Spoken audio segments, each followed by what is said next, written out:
అన్నిటికీ మించింది వేళ యువతరం నేర్చుకోవలసింది, మీకు నచ్చినా నచ్చకపోయినా తండ్రిగా నేను చెప్పవలసింది, వివాహమై శోభనం జరిగే వరకు ఎట్టి పరిస్థితుల్లో అమ్మాయికి అబ్బాయితో కానీ అబ్బాయికి అమ్మాయితో కానీ పనికి రాదండి. ఎటువంటి సంబంధము పనికిరాదు. దాన్నే బ్రహ్మచర్యం,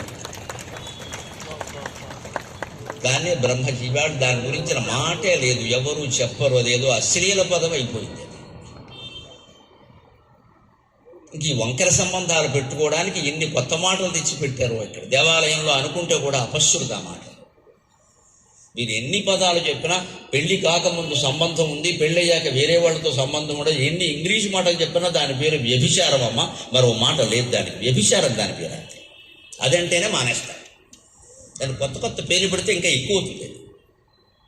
దానికి మర్యాద అని పేర్లు పెడితే అది వ్యభిచారం. అది ఎలా పెట్టుకుంటావు సంబంధం? అది బ్రహ్మచర్యం. అలా ఉంటేనే చదువు వస్తుంది, అలా ఉంటేనే జ్ఞానం వస్తుంది, అలా ఉంటేనే మోక్షం వస్తుంది. చదువుకోవడానికి ఆయన కాలేజీకి వెళ్తాడు, అమ్మాయికి వేసి చూస్తాడు, చదువు ఎలా వస్తుంది? ఎవరంటే ఆ వయస్సులో మామూలు. ఏది మామూలు? బ్రహ్మచర్యం మామూలు. ఇలా ఉండడం మామూలు కాదు. అక్కడ నువ్వు మామూలు చేసావు.